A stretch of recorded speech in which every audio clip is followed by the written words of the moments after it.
As you know, Liverpool have run out winners, but let's just delve a bit deeper and show you the stats from the game, which quite clearly show you the dominance of the home side here, Steve.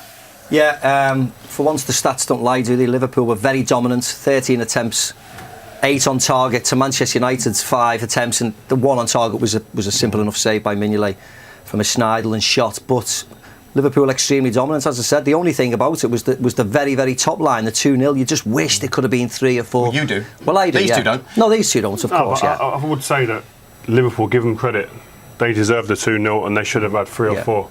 And I can't sit here as someone who supports Manchester United and say any different, because no, of course not. They outplayed Manchester United, they outfought. The intensity was a total different level. They played like a Man United team intensity-wise used to play back in the day. And that's one of the most disheartening things. They overran us, overpowered us, everything. They were better than us on the front foot from the word go. Because you knew from the front foot, sorry, Scholes, that Liverpool were going to do that tonight, because they did it last week. They've done it against big teams in the past. So that's what Liverpool were going to do. They were going to work hard. They were going to harry them. They were going to rush Manchester United. And Manchester United didn't have the players with the ability to receive the ball, turn and move. The mobility tonight was non-existent. No. Non-existent. The mobility was poor, but the quality of play was shambolic. So bad. I mean, the amount of time they give the balls away, and they got into decent positions at times. They had a little 10-minute spell after half-time where they looked like they could create something, and the ball into Martial, and he took a bad touch. It's a great chance, but it's just the quality, and like Rio said, the lack of fight. I see Lallana after an hour stud rolling. He's almost taking the mickey. Someone will tackle him, smash him. I sit here and thinking to myself, it's almost, I said to Scholes during the game, does half of these players realise what game this is? Do they realise where they're playing at Anfield, where it's going to be intensified with all of the fans here and stuff? I don't think the history, and is it filtering through to them from someone to say, listen, where are you? What are you doing? I go on about identity, certainly with these both teams, because they've dropped a level, and Manchester United haven't got it. I hope Liverpool rise to the occasion next week and someone's in the dressing room saying this is what this game means to us, and if we lose 3-0 we'll be laughed out of town tonight, so make sure we get it right, because there's nobody for Man United who's done that tonight. Don't go on, mate. The best thing for Liverpool is that they're showing signs of where they're going. There's a direction. Better, the frightening thing for me sitting here, Manchester United, I don't see signs of improvement on where they're going. I think that was a good word. Macca said identity. For 20 years, Man United had an identity. You were gonna play fast football. You're gonna pass the ball forward. You're gonna tackle. You're gonna run. And the last 3 years, they've just gone away from that. Something that worked. You look at the pitch tonight. What are they trying to do? I have absolutely no idea. The first half was shocking. The second half, they go back to the back at the 3. Which you tried last season was an absolute disaster, and tonight again it was a disaster. You bring Michael Carrick on to play centre midfield, take the ball, be brave, which he can do, and pass the ball forward. He sticks him in the middle of a back 3.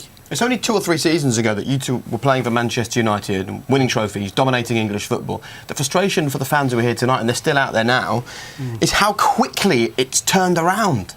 I'll tell you what, I wouldn't want to be a player walking past there to the coach tonight.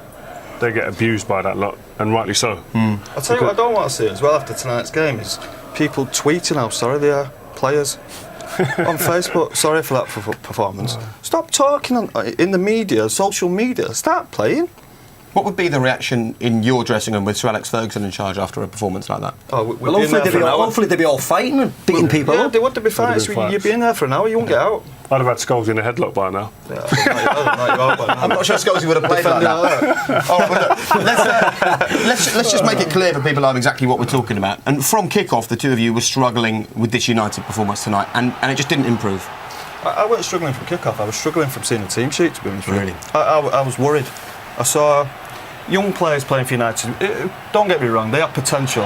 But where's the top centre forward? Martial to me is a number 2, number 3 striker behind a brilliant centre forward. OK, Rooney's injured.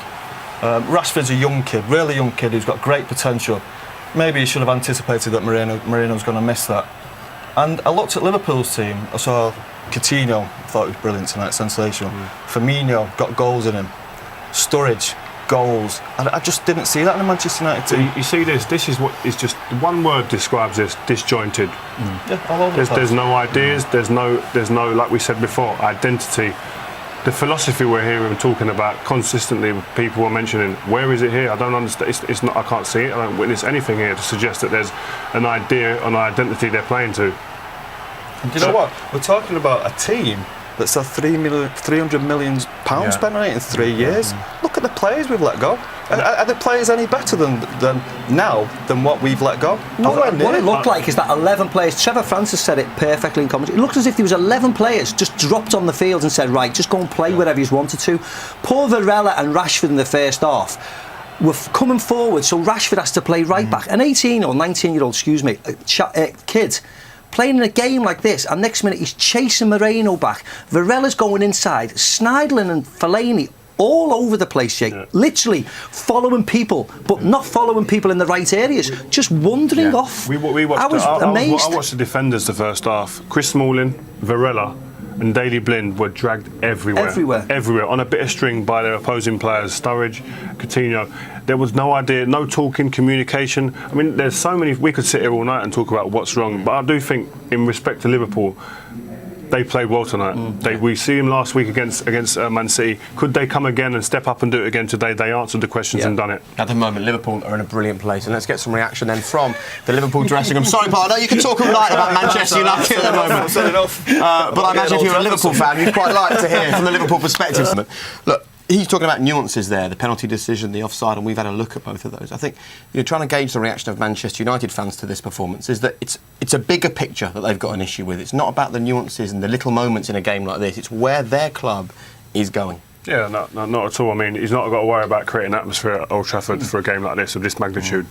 So that's one worry he's got to take out of the equation. But there's a list of players here I've written down. Di Maria, Nani, Evra, Welbeck, Chicharito, Evans, Fletcher, Raphael, Kagel. I could go on. Are they worse than the players that was out there? They're better than that team there, them players. That's the problem, and that's where I see that there's been a shift in the last couple of years that almost has gone. It has gone backwards. And that's the disappointing thing. And he's clutching at straws there. I don't know what he's going on about. The atmosphere as if it was a surprise. This game, the atmosphere in these games, whether it's at Old Trafford or Anfield, I don't know what he's going on about. His own fans creating an atmosphere. These places, if they were in the conference, these two teams, the places are bouncing. This is not a surprise. Surely he doesn't know that. He was here when they beat them in the league. The place was crazy, and it'll be crazy next week. Everybody knows that. So he's clutching at straws. 1 minute he's saying, "Oh, it was a cheap penalty, but Liverpool deserved it." I have no idea what he was talking about then. A bit like how his team played. Yeah. Going back to what you said, Jake, where's this club going at the minute? I'm not too sure. They're going the wrong way. There's no doubt about that. Manchester United spent 300 million in 3 years, 2.5 years. 2 years under Louis van Gaal. Manchester United every year should be challenging for the Premier League and the Champions League. They've ended up in the Europa League because they weren't good enough in the Champions League in a poor group. Manchester United should be up there with Barcelona, the Real Madrids and Bayern Munich's of this world with the resources, the money they've got. The money spent. The money they've spent, and they're sixth in the Premier League. I've asked you a few times this season, is it time for Louis van Gaal to go? And so far you've said, I don't want to see a man lose his job. How do you feel tonight? I've never liked to see anyone lose his job. I want him to get it right. To me, it's almost irrelevant to the managers. I want to see a football team that represents Man United with the standards that have been set over the last 20 years. Them standards have been set for a reason, for players to come and to live up to them, for managers to come and to live up to them standards, and they're falling way short of it. Do you know what as well? It's the thing that's frustrating when you listen and you speak to fans is everyone's been preached a philosophy, a new philosophy. Well, if the philosophy is good and it adds to what Man United have already created over the years, then great. But it's not. The place is degenerating. And that's the frustrating thing. And if you're going to bring a new philosophy in, it's got to be something that the people can warm to and they can see that there's an actual structure and a pathway to improvement. At the moment, like we stated before, it's not nowhere near that. It's disappointing. It's falling so much short than what the standards were set before. Man United didn't need a philosopher. They had a philosopher 20 years that worked. You didn't need to come in and change anything. It was simple. Can he be the man to turn it around? Can it happen under Van Gaal? Well, when he signed, his history was rich in what he'd done. All the big clubs he'd been to, he'd won various trophies. But coming here, I've not seen that. Well, the answer is no. He can't be the man to take it forward. Because when the new manager takes over from Barcelona, he just goes, carry on what you've been doing. When Ancelotti takes over Bayern Munich next year, he just goes, carry on exactly what you're doing, boys, we're fine. He's come in and it's just gone, right, you out, you out, you out, you out. You play for Man United as a kid, out. You play for Man United as a kid, out. We'll get in for 25, hasn't got a clue. We'll buy him for 30, hasn't got a clue. And then they are where they are now. So, of course, he's not the man to take them forward. Can you imagine seeing this at Real Madrid, Barcelona and Bayern Munich? You won't last 2 minutes. You'll be gone. You win the league at Real Madrid. The pressure's on Zidane now because he lost to Atletico Madrid. They're beating teams by 10 and 7-1, by the way. And there's pressure on waving the white flag. You have to say from the club, it's good that they're giving him time to do it. Is it? But I wonder how long. I think it is, but it's... Jake, we're not getting anywhere at the minute. A couple of weeks ago, they had Shrewsbury and Midtjylland, and if they would have lost any of those games, I think personally he would have gone. Any of those games, and of course he was playing lesser opposition. Put my teeth in. He's got West Ham in the FA Cup. Difficult game because they are flying at the minute, and they've got the East London Zidane playing for them, who's on fire as well, and they've got Liverpool. If they go out of either of those competitions, they've got City after that. And they've got City after that. I don't think the fans will put up with it at all. I don't, and I think they'll force. I don't like to see people lose the job as well. I really don't. People know that. But whoa, this is way, way, way below expectations, isn't it? Based on the performance that we've seen there, do you expect them to go out and get a result? I expect Liverpool to win. There's nothing to suggest that Man United are going to go out and it's going to change. We've been sitting here for 2 years talking about this isn't the way that Man United played. Man United hasn't been built on this the way they're playing now. It's not adhering to all the history that's been brought up and provided over the years. It just isn't. So why are we expecting it's going to change now? It's not. Still, we don't. I mean, I personally don't think it's going to change at all. It could be a good week as well. It's all right. It started terribly tonight, but they're not out of the game. But last week in this position, he won 3 in a week, and he took all the pressure off. Yeah, they did, but that was against poor opposition. What I would say, though, Scholes, is if they beat West Ham and knock Liverpool out, do you think he's the man going forward? Because he'll be hailed a hero. If they get the results, he'll be hailed a hero this time next week to give him another 100 million. The last thing I want for Manchester United is for them to be happy with winning the FA Cup and coming fourth in the Premier League. That's what Arsenal do every year. You see them celebrating out on the pitch when they come fourth in the Premier League. That can't happen at Man United. Never in a million years can that happen. The killer is that I don't sit here and come into a stadium and watch Man United anymore and expect to be entertained, or expect to be on the edge of my seat, or expect a fight back from being 1 or 2 goals down.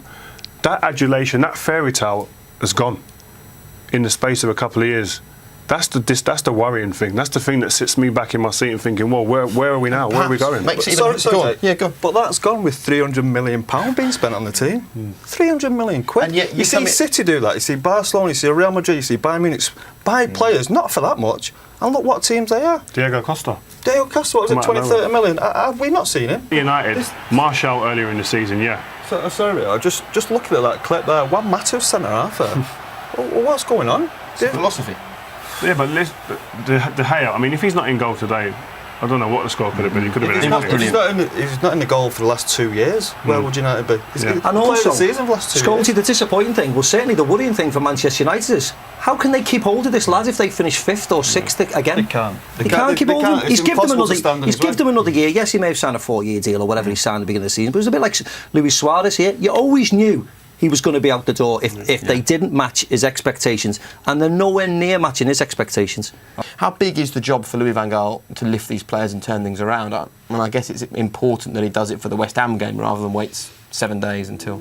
Yeah, I don't think it's that big of a job for next week. I think the game looks after itself. Manchester United against Liverpool, if the players didn't know before the game what it meant, I think they'll know tonight, and they'll know over the next few days when they read the papers and see the TV. So Manchester United will create a special atmosphere next week. And, sorry, Steve, but United can beat them 3-0 without a shadow of a doubt. They can do that, but you also have to say that Liverpool could win the game as well.